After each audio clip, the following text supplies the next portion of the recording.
Special report की करते हैं शुरुआत। पश्चिम एशिया मिसाइलों का रण क्षेत्र बना हुआ है। ईरान और अमेरिका एक दूसरे पर लगातार वार पलटवार कर रहे हैं।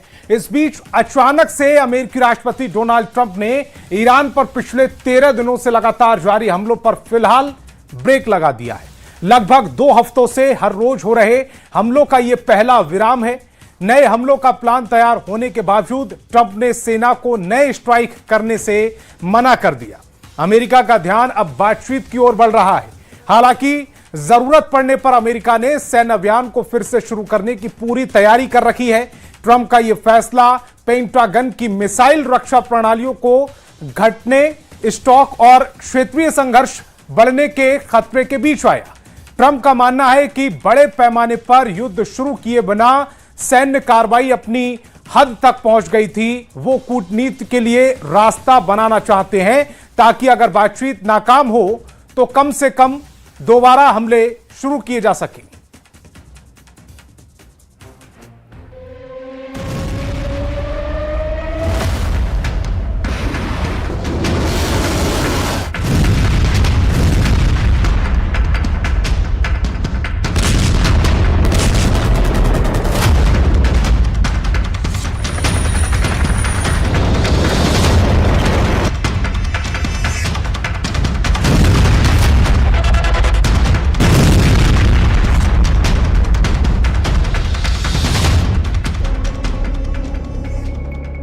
Very tough to watch, to be honest with you. Very tough. I think it's the toughest thing I do. If anything I do all this stuff, but I think it's the toughest thing I do.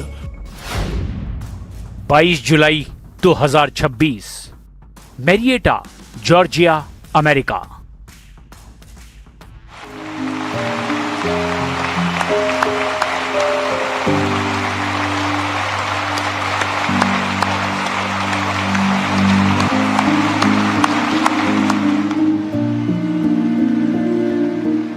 ये सम्मान समारोह था।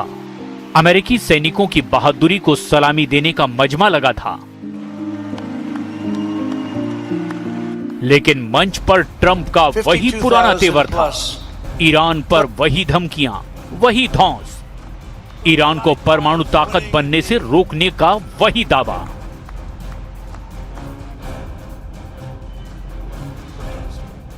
We don't need the Hormuz Strait, but we do it because we have to do it, because we cannot let Iran have a nuclear weapon. It's very simple.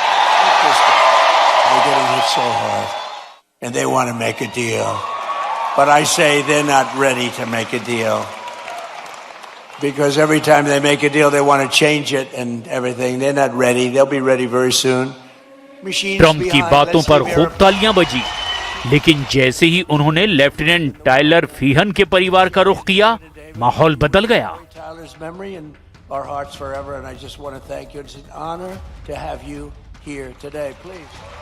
तालियां बजा रहे Trump खुद emotional हो गए, क्योंकि टायलर फीहन की family फूट फूट कर रो रही थी।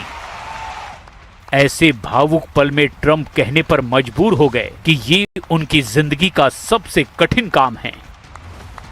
Very tough to watch, to be honest with you. Very tough. I think it's the toughest thing I do. If anything I do all this stuff, but I think it's the toughest thing I do. But to Sherry and Stephen and David, we will carry Tyler's memory in our hearts forever. And I just want to thank you. It's an honor to have you here today. Please.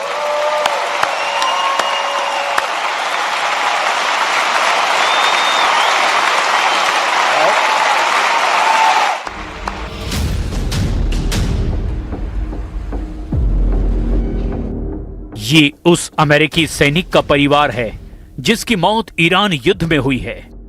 खाड़ी युद्ध से America में अब सैनिकों के ताबूतों की मात्रा बढ़ने लगी है।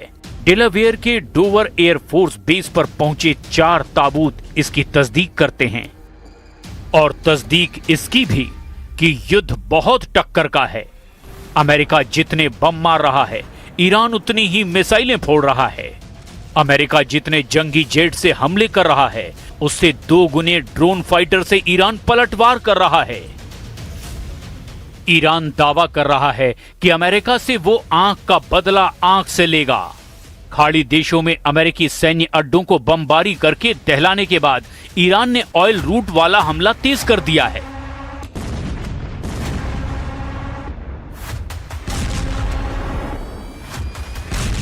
ईरान के नए वॉर प्लान को यमन के हूथी फाइटर अंजाम दे रहे हैं।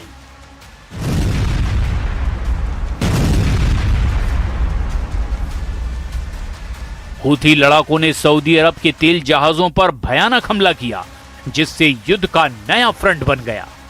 लाल सागर में सऊदी अरब के 2 तेल टैंकरों पर अटैक हुआ है।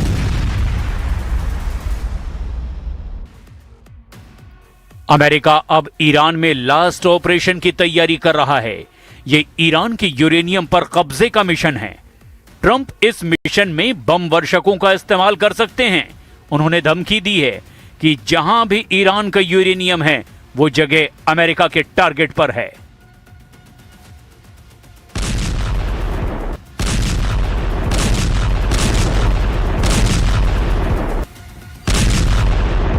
Do you believe that Iran has moved nuclear centrifuges into Pickaxe Mountain?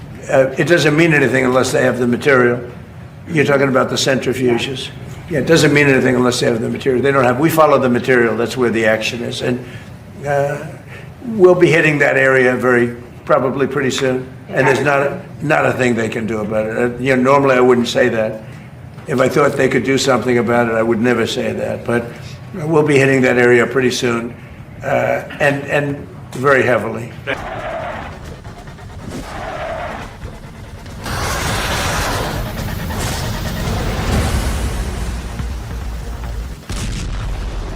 ये सच है कि ट्रंप ने ईरान पर B-2 बम वर्षक से हमला किया।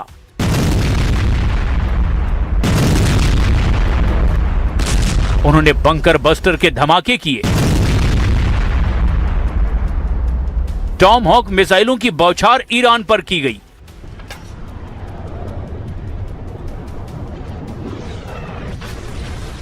हाई मार्च से F-35 जेट से ईरान को पीटा गया।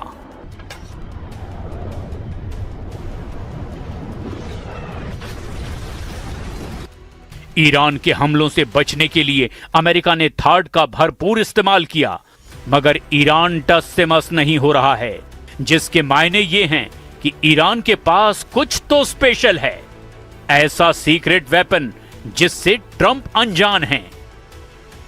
तो क्या है मुस्तबा के अंडरवर्ल्ड का वो सीक्रेट? क्या कोई कमांडर का दिमाग है, या फिर सुपर पावर से युद्ध की अजीब प्लानिंग? क्योंकि ईरान ऐलान कर रहा है कि अगर अमेरिका जमीन पर युद्ध में आया तो उसे कुचल डालेगा।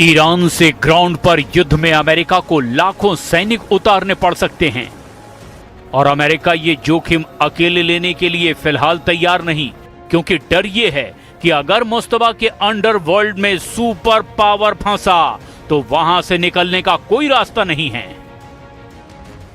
ईरान के सीक्रेट पावर को समझने के लिए फायज़े गफ्फार हद्दादी की खत्त-ए मुक़द्दम नाम की किताब के पन्ने पलटने होंगे, जिसके मुख्य किरदार हसन तेहरानी मुक़द्दम हैं।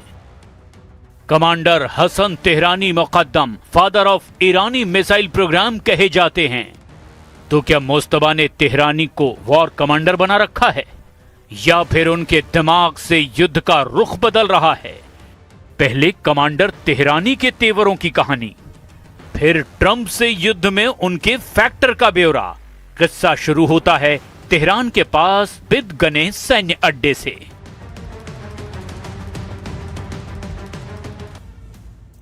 युद्ध काल में कमांडर तेहरानी ने ईरानी फोर्स की मजबूती के लिए तूफानी मिशन शुरू किया। 1982 में उन्होंने IRGC की पहली आर्टिलरी कॉर्प्स की स्थापना की। 1982 में एवाज में आर्टिलरी रिसर्च सेंटर की स्थापना तेहरानी की लीडरशिप में हुई। कमांडर तेहरानी ने अक्टूबर 1983 में IRGC के मिसाइल कमांड सेंटर की स्थापना कराई। अगस्त 1985 में कमांडर तेहरानी IRGC वायुसेना के कमांडर बने, जिसके बाद उन्होंने प्रॉक्सी ग्रुप के लिए मिसाइल यूनिट बनाना शुरू किया। 1987 में पहली ईरानी मिसाइल नाज़ियात मिसाइल को डिजाइन किया। अगस्त 1988 में एमी के बलों के खिलाफ ऑपरेशन मिरसाद में IRGC की कमान संभाली। खत्ते मुकद्दम किताब बताती है कि ईरान के मिसाइल प्रोग्राम को सुपर सॉलिड बनाने के लिए कमांडर तेहरानी ने दूसरे देशों की भी खाक छानी। इसमें एक देश उत्तर कोरिया भी था, जिसके मिसाइल प्रोग्राम से तेहरानी प्रभावित थे। कमांडर तेहरानी ने उत्तर कोरिया से मिसाइल सीक्रेट हासिल करने के लिए गुप्त अभियान चलाया था। पश्चिमी मीडिया रिपोर्ट्स के मुताबिक साल 1985 में ईरानी संसद के स्पीकर अकबर हाशमी रफसंजानी ने उत्तर कोरिया का दौरा किया, जिसका मकसद इराक युद्ध के बीच मिसाइलों और सैन्य तकनीक का इंतजाम करना था। उत्तर कोरिया के साथ गुप्त प्लान के तहत ईरान ने मिसाइल प्रोग्राम के लिए फंडिंग की। बदले में ईरान को मिला ऐसा फॉर्मूला जिससे शहाब, फतेह, खैबर शेकन जैसी मिसाइलें बनाई गई। इन मिसाइलों को दुश्मनों से बचाए रखने के लिए मिसाइल सिटी का आइडिया भी उत्तर कोरिया ने ही ईरान को दिया। ये पूरा प्लान कमांडर तेहरानी ने बनाया था। इराक से युद्ध के बीच ही उत्तर कोरिया ने ईरान को मिसाइलों की सप्लाई शुरू कर दी थी। जून 1987 में भी ईरान उत्तर कोरिया की $500 मिलियन हथियार सौदे की रिपोर्ट आई थी। जुलाई 1987 से उत्तर कोरिया के स्कड-बी मिसाइलों से ईरान धमाके करने लगा था। कमांडर तेहरानी की बुलेट प्रूफ प्लानिंग ने युद्ध का रुख पलट दिया था। 8 साल चली लंबी लड़ाई खत्म हो गई, लेकिन कमांडर तेहरानी रुके नहीं। उन्होंने ईरान के अंडरवर्ल्ड की बुनियाद रखी, जिसकी काट किसी दुश्मन के पास नहीं, क्योंकि ईरान ने पाताल लोक में ऐसे युद्ध मुख्यालय बना रखे हैं जिनकी तलाश किसी युद्ध से कम नहीं। पहाड़ों में, रेगिस्तान में, बंजर बियाबान में बने ईरान के गुप्त सैन्य अड्डों की ये भूल भुलैया सुप्रीम लीडर मुस्तफा का अंडरवर्ल्ड है।